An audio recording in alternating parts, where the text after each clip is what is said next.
In a world where language learning is often limited to classrooms, textbooks, and exams, real conversation can feel surprisingly rare. That's exactly why Lingua Explore was created.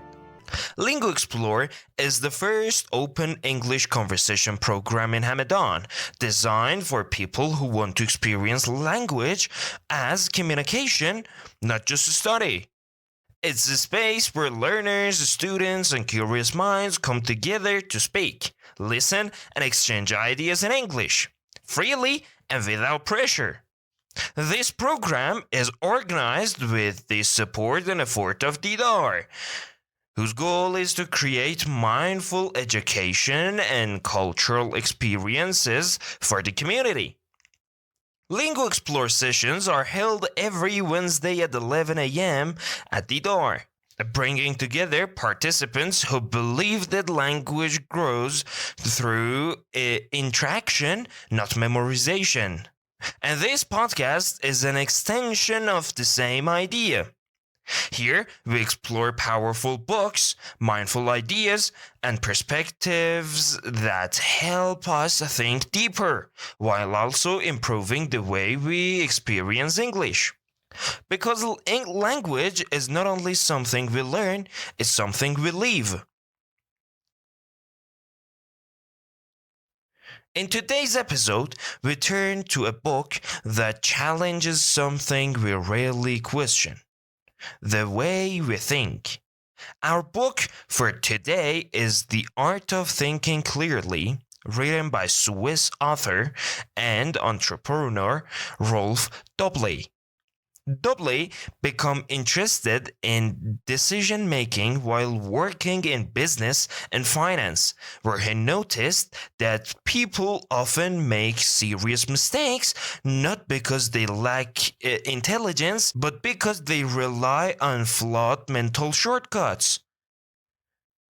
This observation led him to study psychology, behavioral economics, and cognitive science, and eventually to write this book. The Art of Thinking Clearly is not a traditional narrative. Instead, it's a collection of short chapters, each describing a common thinking error that influences our choice without us noticing. In this episode, we won't try to cover every bias from the book. Instead, we will focus on the core idea behind it. Why our minds simplify reality, how the shortcuts can mislead us, and how simply become aware of them can improve the way we make decisions. By the end of this episode, you won't become perfectly rational, but you may start questioning your first reactions a little more. And sometimes that pause is enough to change the outcome of a decision. Let's explore the ideas behind the book.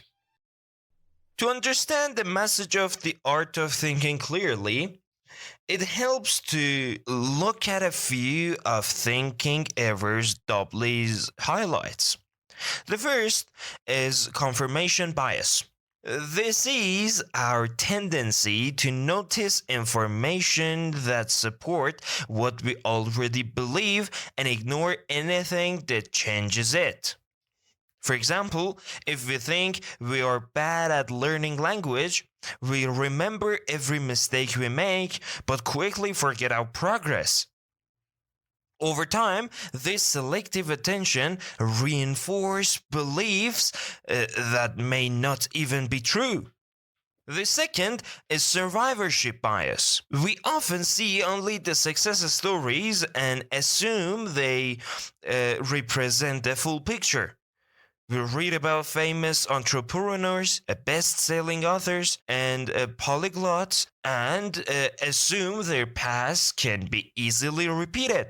But we rarely see the countless people who tried the same approach and failed. Ignoring those invisible cases leads to unrealistic expectations and poor decisions. The third is social proof. When many people believe something, we instinctively assume it must be correct. This influences trends, opinions, and even learning methods.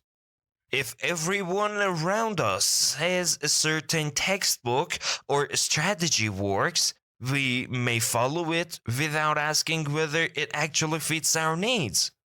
These biases aren't signs of stupidity. They are natural shortcuts of the human mind. But once we recognize them, we gain something powerful: the ability to pause, question, and think a little more clearly before acting. As we've seen in today's episode, the art of thinking clearly reminds us of something simple but uncomfortable. Many of our decisions feel logical, yet are shaped by invisible mental shortcuts. Clear thinking doesn't mean eliminating these biases. That's impossible. But it does mean learning to notice them, slowing down when a decision matters, and asking ourselves whether our first reaction is really the best one or not. So here's a question to think about before our next Wednesday session. Can you remember a decision you made recently that felt right at the time, but later turned out to be influenced by assumptions, habits, or other people's opinions? This is exactly the kind of question we explore together in Lingua Explore, a space for open English conversations where ideas matter more than perfection. Lingua Explore takes place in Hamadan at Didar every Wednesday at 11 a.m. and is organized with the support and effort of Didar.